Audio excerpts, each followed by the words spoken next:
예, 신율의 뉴스 정면 승부 3부 순서 시작합니다. 늘 드리는 말씀이지만 우물정 0945 샵 0945로 여러분의 의견 주시면 제가 프로그램에서 반영하도록 하겠습니다. 짧은 문자 50원, 긴 문자 100원의 유료 문자입니다. 자, 신율의 뉴스 정면 승부 목요일 3부 오늘 정면 인터뷰에서는 국민의힘 오신환 전 의원 연결해서 당내 현안에 대한 입장 들어보겠습니다. 오 의원님 안녕하세요.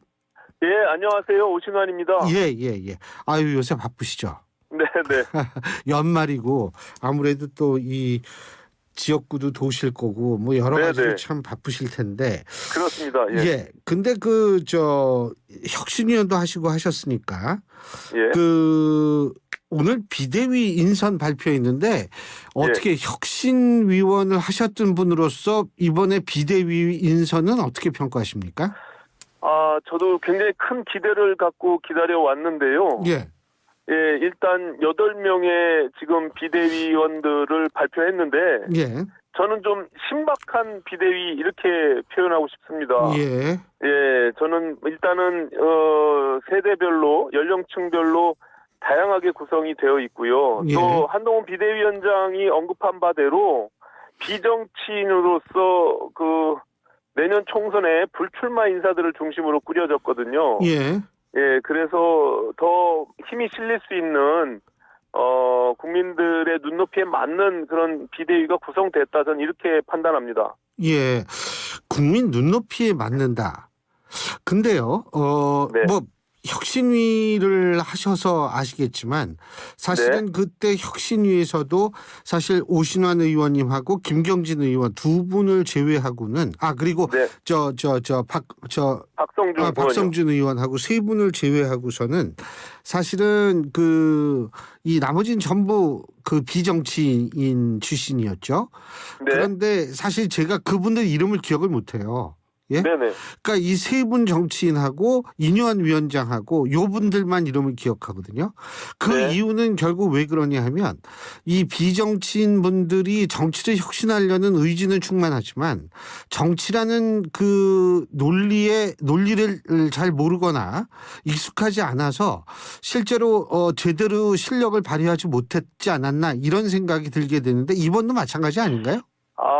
저는 조금 신 교수님 생각과 다른 부분인데요. 예. 제가 실제 혁신위에서 활동한 내용들을 보면 외부에서 오신 분들이 오히려 더 강한 혁신들을 요구했고요. 예. 왜냐하면 그분들이 30, 40대의 젊은 여성 전문가로서 주변의 지인들한테 듣는 그 목소리가 오히려 당내 구성원분들보다도 더 혁신을 강하게 요구했던 측면이 있습니다. 그렇기 때문에 저는 이 비정치인으로서의 구성되어 있는 지금 김혜지 의원 또한 어찌 보면 당내 국회의원이긴 하지만 지금 시각 장애인으로서 장애인계를 대변하고 있거든요. 예, 그런 측면에서 보면은 저는 굉장히 신선하고 또 이분들이 이 각 분야에서 차지하고 있는 전문성이나 또 그동안의 활동 내역들을 보면 저는 굉장히 기대할 만한 비대위 구성이다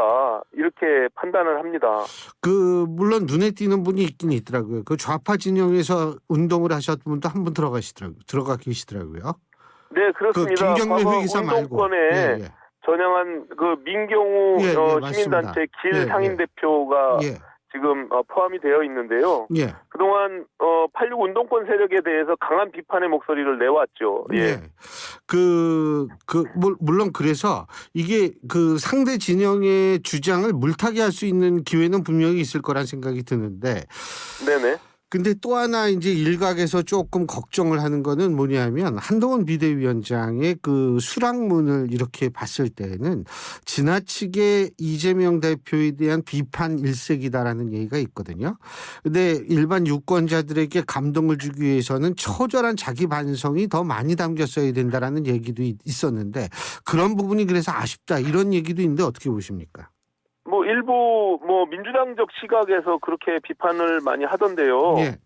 제가 봐서는 일단 비대위원장을 수락하는 취임사에서 모든 것을 비전들을 또 다 담아내기는 어렵다고 봅니다. 지금 말씀하신 지금 그런 부분들 또 내부적 반성 이런 것들도 저는 이제 비대위가 구성되고 시작하는 단계에서 분명히 국민들께 보여질 수 있다 이렇게 판단이 되고요. 그것이 저는 뭐 이재명 대표와의 여러 가지 그냥 기존의 구도들이 있지 않습니까? 이 사법적 리스크는 우리가 사실 해소할 수가 없는 그런 부분들입니다. 저는 안타깝게 생각하는데요. 이재명 대표 민주당이 갖고 있는 태생적 한계를 여실히 드러내고 있는 것입니다. 그렇기 때문에 한동훈 장관으로서는 그 부분을 완전히 무시하고 지금 대야 관계를 설정하기는 쉽지 않을 것 같다는 판단이 듭니다. 예.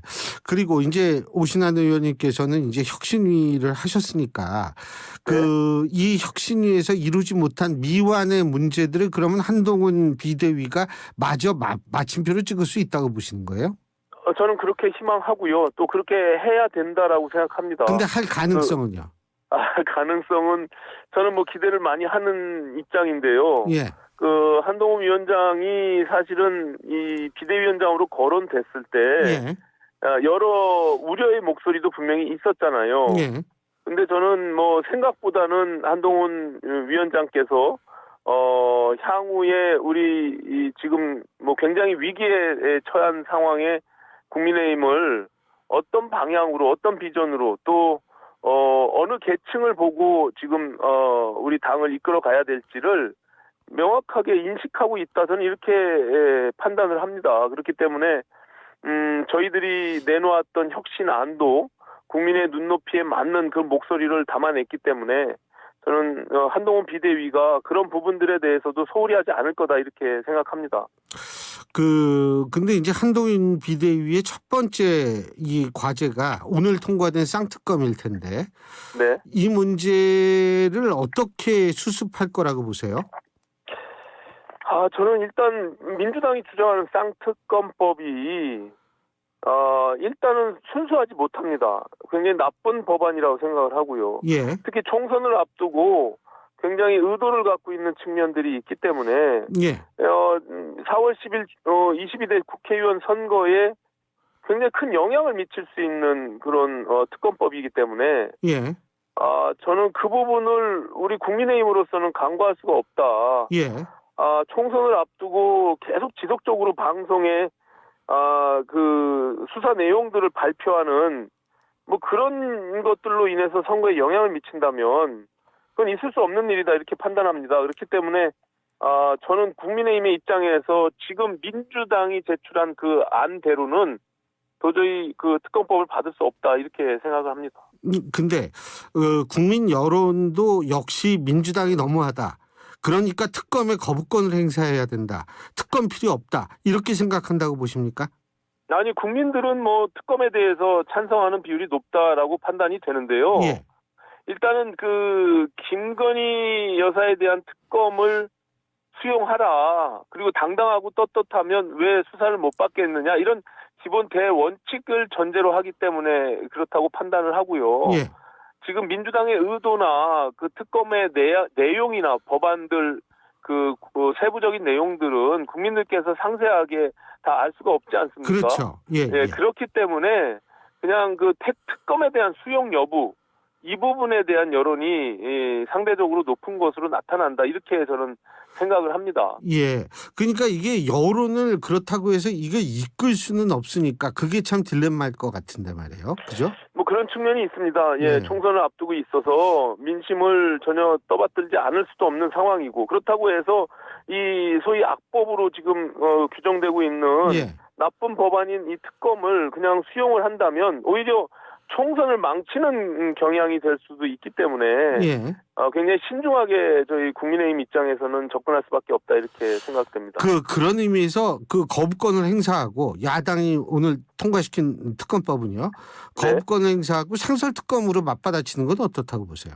뭐 그것도 한 방법일 수 있습니다. 지금 일단은 지금 민주당이 제출한 그 어떻게 보면 위헌적 요소까지 담고 있는 그 특검 법안을 일방적으로 통과시키고 그것을 국민의힘이 무조건 수용하라고 하는 것은 그거는 지금까지 민주당이 180석 거대 야당으로서 해왔던 그 연장선상에서 똑같은 행위이거든요. 예. 그로 인해서 얼마나 많은 국민들의 피해가 있었습니까? 예. 그냥 단순히 어떻게 보면 국회 독재 방식으로 밀어붙이는 법안들이 우리 국민들의 민생 삶과 굉장히 괴리돼 있고 또 부작용들이 많이 있어 왔단 말이죠. 그렇기 예. 때문에 저는 이 특검법도 단순히 그냥 김건희 여사에 대해서 이렇게 진실되게 수사를 해라라는 요구, 그거는 뭐 국민들로서 당연히 요구할 수 있는 거 아니겠습니까? 예. 그런 어떤 기본적인 전제를 우리가 수용하는 측면에서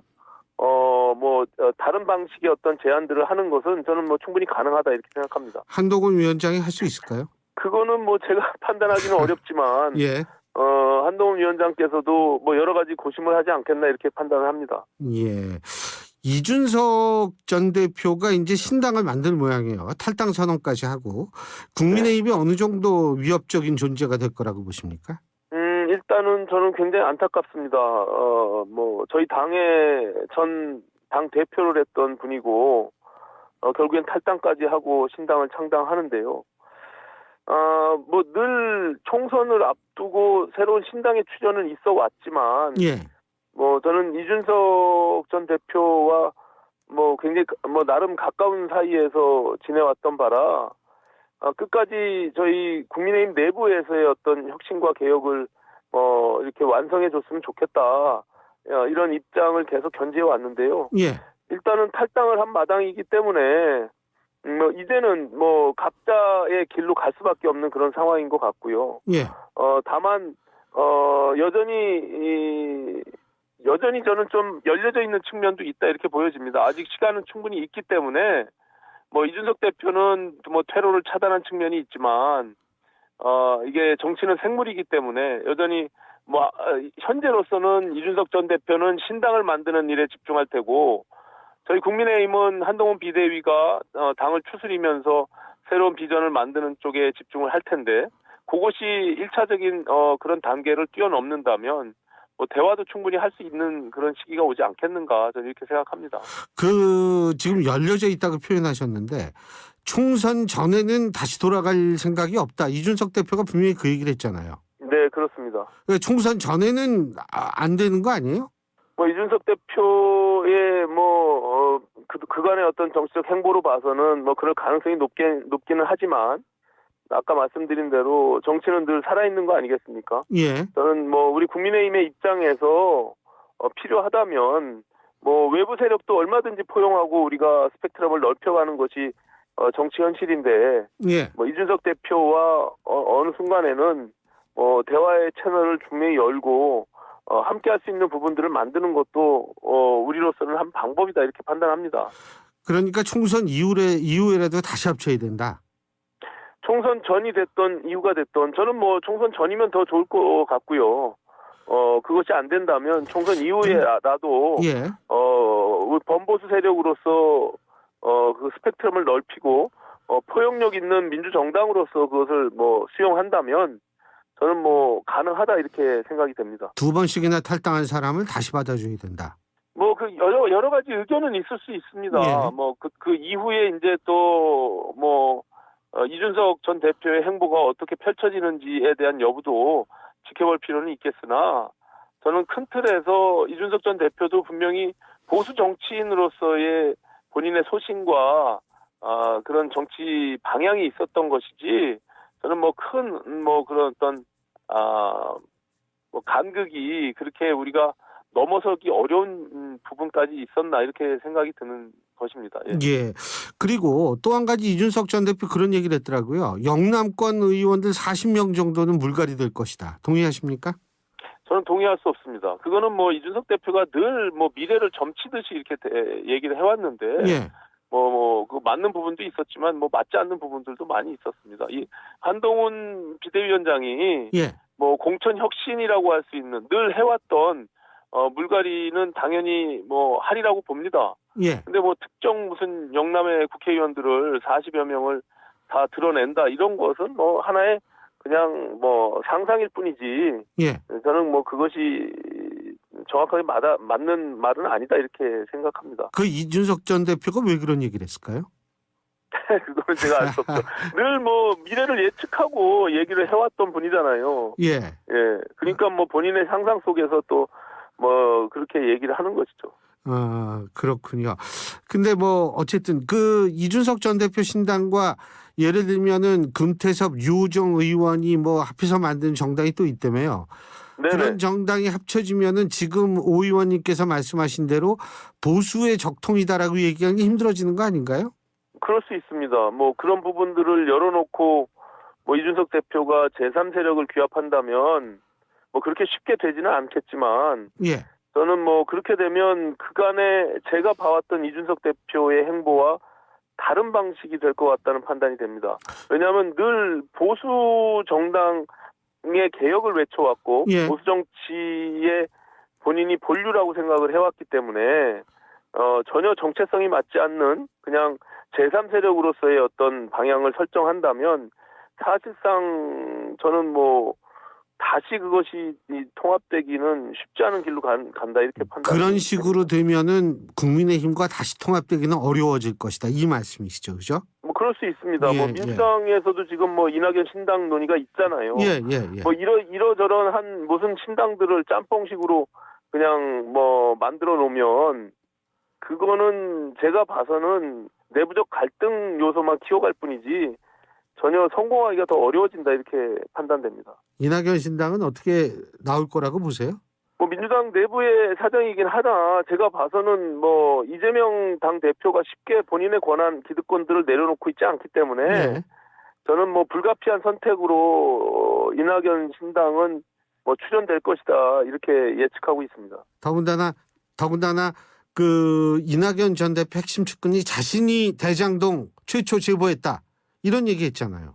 일단 뭐 지금 소위 이재명 대표 지지층 개딸이라고 하는 그 세력에서 뭐 강하게 이낙연 전 대표를 몰아세우고 거의 뭐 바깥으로 쫓아내다시피 하는 지금 이런 상황이기 때문에 뭐 숨막히고는 뭐 반민주적인 어떤 그런 정당의 구성상 제가 봐서는 뭐 일부 세력이 이탈될 수밖에 없는 뭐 그런 상황이 아닌가 이렇게 판단이 됩니다. 예, 잘 알겠습니다. 오늘 말씀 여기까지 듣죠. 고맙습니다.